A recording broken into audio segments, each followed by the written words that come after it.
Shannon, from listening to your podcast, we have come to understand what ails you. We understand that you are a single mom of two kids.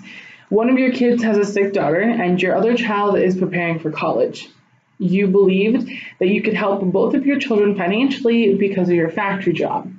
This sounds a lot like what Bernie Sanders on page 357 quoted from FDR's inaugural remarks.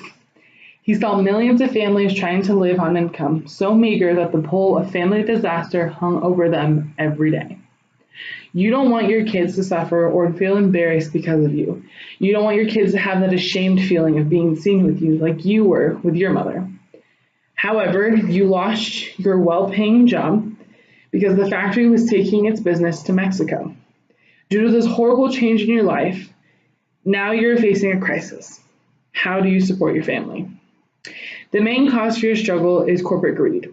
You talked about this when you spoke about training your replacement. It was not his fault, but the company's fault. You are not to blame for this indiscretion. It is the idea of companies wanting to save an extra penny because they are cheap. When you were fired, it was an unjust situation. They asked you to train your own replacements. They threatened you if you didn't train. The circumstances that you were in was not only bad, but terrible. To ask you to do that without feeling any remorse or compassion for their factory workers was wrong. The unnatural part of this situation is in need of correction. Trump has promised in his campaign that the jobs would remain in America. Yet after being elected, your factory jobs no longer were in his radar. The correction needs to come from a place that will truly get it taken care of, instead of someone just saying that they will bandage up the problem. Shannon, when we first began listening to your story, we never truly understood what kind of a person you are. But throughout the entire episode, we were given a glimpse into your life. You worked at the factory for 18 years and became so good at your job that you could tell if something was wrong just by the pitch of the machine. You started originally as a janitor, that you took out like metal pieces and you even changed oil until you became a worker in the heat treat. You pushed past all the sexist ideas for working in this part of the factory and began to make a life for yourself. In the grand scheme of things, you were truly a genuine person and so was so grateful for your opportunity. To your coworkers, you were respected, and even when the Mexican replacements came to the factory, you made them feel welcomed and you always kept them with you to make them feel safe. With your own replacement, you took him under your wings and showed him that everything he needed to know to be successful. When he found out that he was taking your job, he felt bad and he gave you a cookie. You accepted this change even though you didn't agree with everything that was happening. In spite of the hardships, you have managed to remain strong and support your family.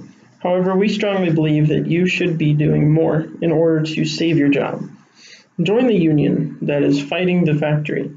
Help cause breaks in the company's plans. Don't train your replacement. Just like in Thomas More's Socialism and Communism, from More to Marx on page 251, helping a person harms another. For nothing can be given to anyone unless it is taken from someone else. By attempting to give this nice man an opportunity, you are unintentionally harming yourself. If you want your voice to be heard out in the world to stop the factory, then speak up. Don't vote for public parties that can't bother to keep their promises in helping the American people. Don't vote for people like Trump, who soon forget to keep the people who he was fighting for in his mind. These actions are ones that would help you get justice for what the factory did. Burning down the Mexican factory, may sound like a great idea in theory, but in reality it is not very smart. Even if that was Even if that one factory was to be destroyed, the company would simply build another. Your actions are important in making change in this country. Thank you for sharing your story. So go out and get your rightful job back and help not only yourself, but your fellow coworkers as well.